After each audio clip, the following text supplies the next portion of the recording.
The cold wind screamed across the frozen surface of the alien moon, and Jack could barely see more than a few steps ahead. His face was numb. His spacesuit was torn near the shoulder, and the heat was quickly leaking out. He had crashed only an hour ago, but it already felt like he had been wandering for days. Snow fell like sharp glass, slicing across his visor. The ground under his boots cracked with every step. This place, this moon, was not meant for humans. His ship had been shot down during a simple cargo run. Pirates, or maybe some unknown alien defense system. It didn't matter now. What mattered was survival. Jack's breathing grew heavy. The oxygen filter beeped low, his fingers trembled. If he didn't find shelter soon, he would freeze to death. Then, he saw it. Through the thick snowfall, a soft orange light flickered ahead. At first he thought it was a hallucination, but as he dragged himself forward, step by step, the light grew clearer. It was real. A small hut, round, made of strange, crystal-like material, stood in the middle of the snowfield, almost hidden by white. He reached the door and collapsed. He knocked weakly. The door opened without a sound, and there she stood, an alien girl. She looked young, maybe around his age, but not human. Her skin was soft purple, glowing faintly in the cold. Long silver hair flowed down her shoulders, and her eyes, bright golden, watched him with curiosity. She wore a thin robe that somehow didn't seem to bother the cold. She didn't look surprised to see him. Instead, she smiled gently. "You're freezing," she said in soft, clear English. "Come inside, warm up." Jack had no choice. He staggered in. Inside, the hut was warm. A fire burned in a center pit. Strange glowing stones lined the walls. Furs covered the floor. It was quiet, too quiet. She helped remove his helmet, then gently wrapped a warm cloth around his shoulders. Jack looked at her, confused. "How do you speak English?" She tilted her head. "I've studied humans. You're not the first one to come here." That answer sent a chill through Jack, even though he was now warm. "I'm Celia," she said with a soft smile. "You're safe now." Jack nodded slowly. "Thank you, I'm Jack." He sat near the fire. His hands still shook. Celia handed him a warm bowl of soup, thick, strange, but not unpleasant. Jack drank in silence. She sat beside him, too close. He glanced at her again. She looked harmless, kind, but something in her eyes felt off, too calm, too calculating. "Why? Are you here?" he asked. She smiled. "This place used to be a research outpost. Now it's just me. I stay here, waiting." "Waiting?" Jack repeated. "For someone like you?" she said. That sentence hung in the air like ice. Celia stood up and moved across the room. Her movement was smooth, like floating. She picked up a thick blanket and threw it beside him. "You should rest. The storm outside won't calm until morning." Jack didn't argue. He was too tired. He lay down near the fire, still in half of his spacesuit, eyes watching her. She sat across the room staring into the flames. She didn't blink. She didn't move. Time passed slowly.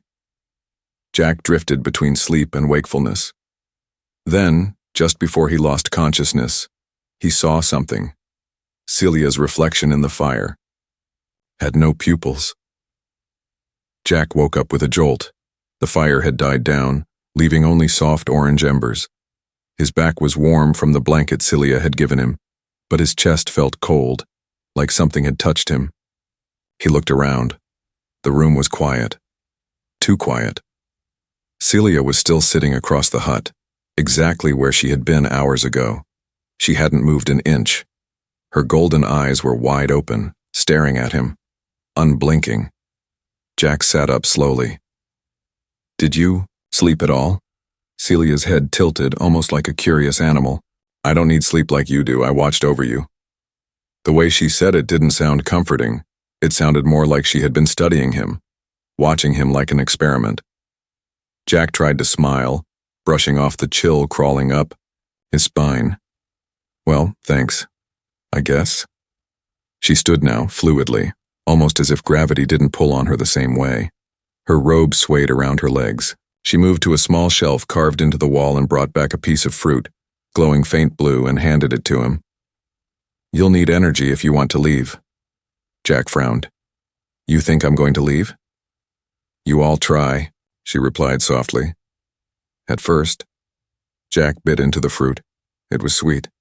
Too sweet, like it had no natural flavor at all.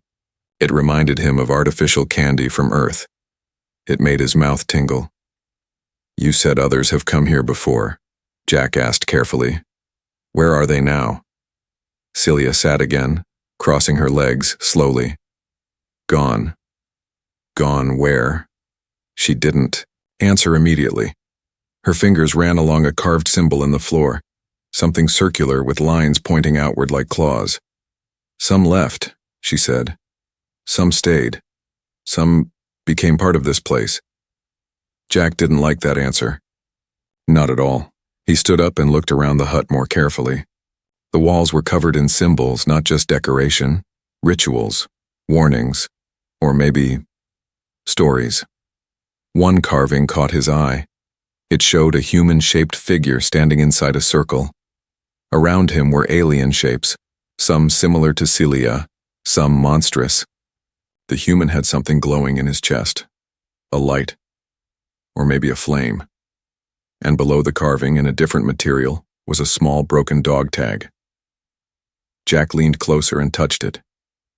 "Don't," Celia said sharply, suddenly standing right. Behind him, her presence made him flinch. He hadn't even heard her move. "That belonged to someone," she added.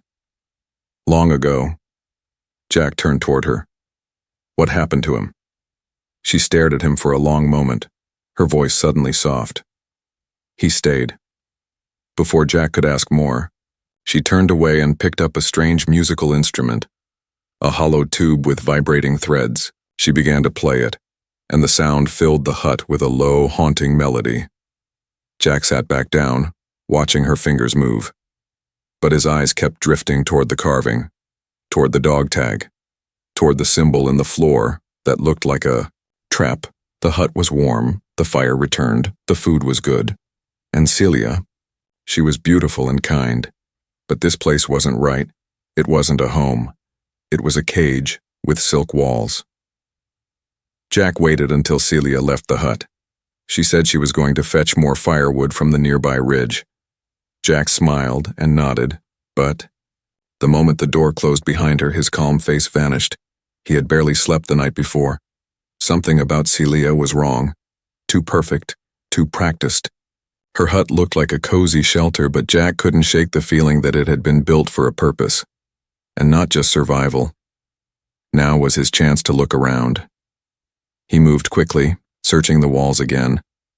Behind a curtain made of soft animal hide, he found a small storage room. Inside were neatly arranged tools, glowing knives, scanners, containers filled with glowing green liquid, and a few personal items. All of them human, a cracked comm device, a torn Earth Alliance jacket, a photo of a human couple holding hands, half burnt. Jack's breath caught in his throat. He wasn't the first. He turned back and stepped carefully to the corner where he'd seen the carvings before. He knelt and ran his hand over the floor again. This time he noticed something strange. A faint crack in the crystal tile beneath the fire pit. The floor was hollow. He grabbed a metal rod and began to pry it open. After a few strong pulls, the tile lifted, revealing a hidden compartment beneath. Inside was a small sealed chamber lined with frost, and in the middle of it was a containment pod. And inside the pod was a body. A human man, half frozen, skin pale blue, his eyes wide open in terror. Around his neck was the matching dog, tagged to the one Jack had seen earlier. His chest had been marked with alien symbols. Jack felt sick. He stepped back, heart pounding. Suddenly, the door creaked open. "Jack?" Celia's voice was soft but carried a sharp edge. Jack quickly closed the panel and stood. She entered, holding sticks in her arms, eyes scanning the room. Her smile didn't reach her eyes this time. "Did you look around?" she asked. Jack shrugged. Just curious. Trying to understand your culture. She placed the sticks near the fire but didn't turn her back to him. Curiosity can be dangerous. This place holds many secrets, some not meant for human minds. Jack forced a smile. I'm stronger than I look. Celia stepped closer. I know. Her fingers brushed his arm lightly, lingering too long. She looked up at him. Her voice dropped lower. Tell me, Jack, what would you do to survive here? Would you trust a stranger? Would you trade safety for answers? Jack met her gaze. That depends. Are you a stranger? Or something else entirely? She leaned in, close enough that he could feel her breath. Maybe both. Jack didn't move, didn't blink. Celia slowly walked away and began humming the same tune from the night before. The sound echoed strangely through the walls. But Jack knew now. This wasn't just about survival. Something was being hidden here. Something ancient and dangerous. And the beautiful alien girl offering him warmth and kindness. She was the gatekeeper of a deadly secret. Jack didn't sleep that night.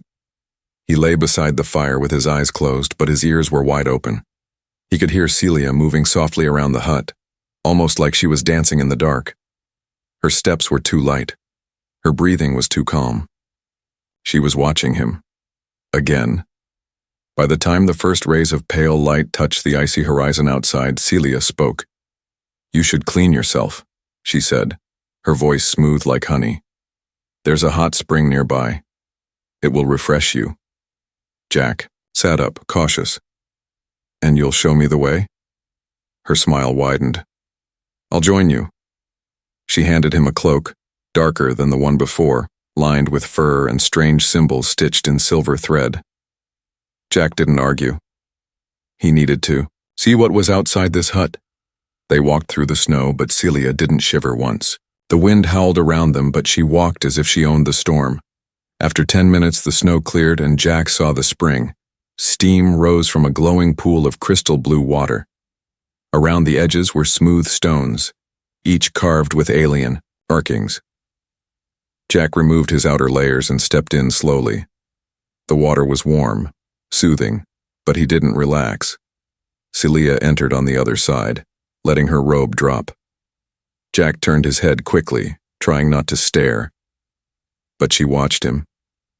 Do you find me strange, Jack? She asked. Jack glanced at her. You're not like any alien I've met.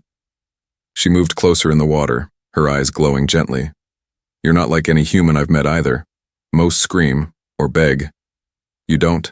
Jack's heart skipped. Beg for what? She smiled. To be let go. Jack froze. She kept coming closer. But I don't want to hurt you, Jack. I want you to stay. You're different. Your mind is calm. Your body is strong. And your heart, it hasn't hardened yet. What do you want from me? Jack asked quietly.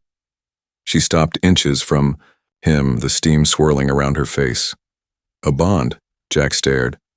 A what? In my culture, she whispered, when a human shares warmth in the water with an Irani female, he accepts a spiritual connection. It cannot be broken. Jack's breath caught. Is that why you brought me here? He asked. She reached out, her fingers brushing his cheek. Yes, but not just for survival. For something more. Jack stepped back, out of reach. You should have told me. That's a choice, Celia, not a trick. Her expression didn't change, but something in her eyes flickered, something ancient and cold. I didn't lie, she said softly. I only guided you. The water was no longer relaxing. Jack's instincts screamed. This was not seduction, it was a ritual, and he was the subject. He turned and climbed out, grabbing his cloak. You're leaving? She asked, her voice like silk wrapped around steel. I'm thinking, Jack said. And when I think, I walk. She didn't stop him, but her final words followed him like a shadow. Be careful out there, Jack. The cold may bite, but the truth bites deeper. Jack didn't go far. He walked just out of Celia's view, then circled back to the hut when he was sure she had remained near the spring. His heart was racing. The snow bit into his skin, but fear kept him warm. He had made up his mind. This wasn't about survival anymore. This was a trap, a beautiful, seductive trap, and he needed to find out what it was hiding before it was too late. Inside the hut, he didn't waste time. Jack went straight to the symbol on the floor beneath the fire pit. He shoved the embers aside with a stick, pulled the fur mat away, and pried open the cracked tile again. The hidden compartment was still there, but this time he climbed down. The narrow tunnel led to a chamber below the hut, dimly lit by pulsing alien lights.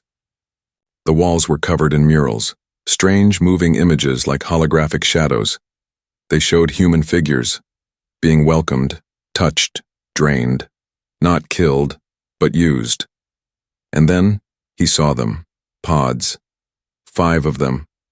Inside each was a human, men and women, all floating in thick glowing fluid, eyes closed, breathing shallow, not dead, but not awake either.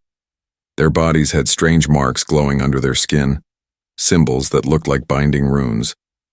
Jack's voice cracked as he whispered, "What is this?" Then he noticed one pod that was shattered, broken from the inside. Blood smeared the edges, the floor had drag marks leading away. Suddenly a sound echoed behind him, a soft voice. "You weren't supposed to find this." Jack turned quickly. Celia stood at the top of the tunnel, her robe soaked from the spring, steam rising around her like smoke. But her expression had changed. Gone was the gentle, kind alien girl. Her eyes now glowed with power. Her smile was sharp, predatory. Jack backed away from the pods. "What are they?" She stepped closer. "They were like you, strong, curious, but too early." "Too early for what?" he demanded. Celia walked slowly into the chamber, her hand brushing one of the glowing walls. "We are a dying race. Our bodies are failing. Your kind, humans, carry something pure, something raw. You don't even know it. But inside you is a light my people can no longer create. You're using us," Jack said bitterly. "Like cattle." "No," she said softly, "like saviors." "Then why the lies?" "Because truth is colder than this moon," she said. "And it kills faster." Jack's fists clenched. "You want to steal from me?" Celia stepped closer. "No, I want to join with you. Bond. With you. That's the only way it can be passed freely. A willing bond, or the slow death of both our species." Jack looked at the humans trapped in the pods, still, quiet, suspended in an unending half-life. Was that what bonding meant to her? Celia raised her hand. "You can still choose, Jack, but soon. Choice will be gone. I wasn't sent here alone." Jack's blood ran cold. There were others? The chamber shook faintly. Something distant. Mechanical. Jack didn't wait. He shoved past her and ran up the tunnel. She didn't stop him this time. As he burst back into the freezing air, one thing was now certain. Celia wasn't lying about everything, but her truth was far more terrifying than her lies. Jack didn't stop running. The cold burned his lungs, but he welcomed the pain. It reminded him he was still free, still human, still himself. Behind him the wind howled louder than ever, but he wasn't sure if it was the storm, or something else coming. He ran to the edge of a frozen cliff and stopped. In the distance, half buried in snow and ice, he saw it. A long dormant human escape pod, marked with the same Earth Alliance symbols. It looked old, but not useless. He slid down the hill toward it, snow flying around him.